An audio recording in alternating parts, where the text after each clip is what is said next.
Un extrait de l'évangile de Saint Jean est souvent dense et contient beaucoup d'éléments divers et significatifs en même temps. Il se trouve que celui d'aujourd'hui contient 4 mots que l'évangéliste affectionne particulièrement et qui ont une signification bien spécifique pour lui, chaque fois. Le premier de ces mots est le mot « monde », qui pour Jean veut souvent dire tout ce qui s'oppose à Dieu dans ce qui nous entoure. Alors, par rapport à ce monde, Jésus dit aussi 4 choses importantes qu'il faut en fait toujours tenir ensemble. Et nous en avons justement 3 dans le texte d'aujourd'hui. Premièrement, et c'est une évidence, les chrétiens sont dans le monde. On pourrait dire même qu'ils sont plongés au cœur du monde. Et pourtant, deuxièmement, ils ne font pas partie, ils n'appartiennent pas au monde. Et même ce dernier, le monde, troisièmement, les hait, les déteste.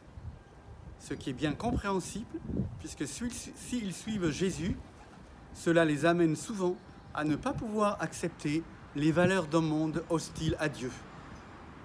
Afin, dans un 4e temps qu'il ne faut surtout pas oublier, Jésus a envoyé ses disciples dans le monde.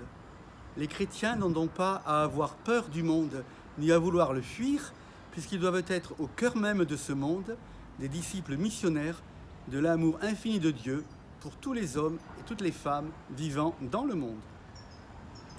Le deuxième mot est le mot « vérité ».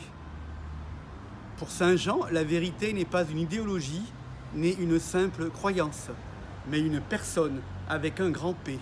Jésus-Christ lui-même, celui qui a dit un jour, 3 chapitres avant, et nous connaissons tous cette phrase, enfin je suppose, « Je suis le chemin, la vérité et la vie ».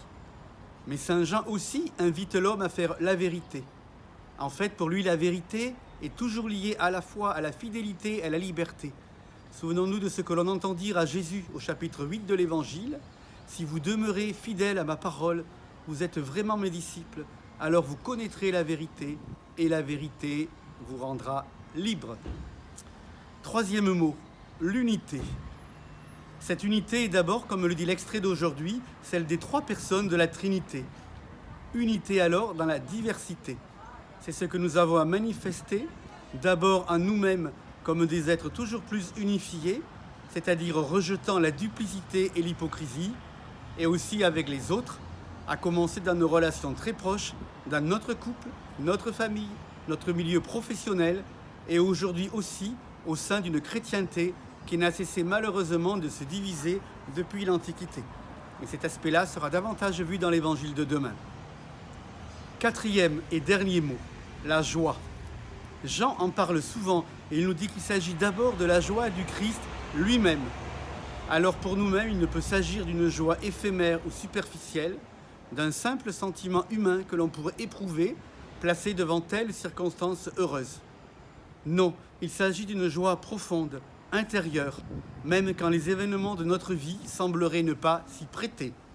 Et Jean nous dit d'ailleurs plusieurs fois, y compris dans le passage d'aujourd'hui, que Jésus demande à son Père que nous soyons comblés de sa joie, que en nous, la joie du Christ soit accomplie. Alors oui, mes amis, à quelques jours de cette belle fête de la Pentecôte, demandons au Saint-Esprit de nous faire toujours plus vivre au cœur du monde où nous sommes placés, comme des témoins de l'amour de Dieu, de nous aider à faire toujours plus en nous et autour de nous, œuvre de vérité et d'unité, afin que nous vivions en plénitude de la joie que le Christ seul peut donner à un être humain.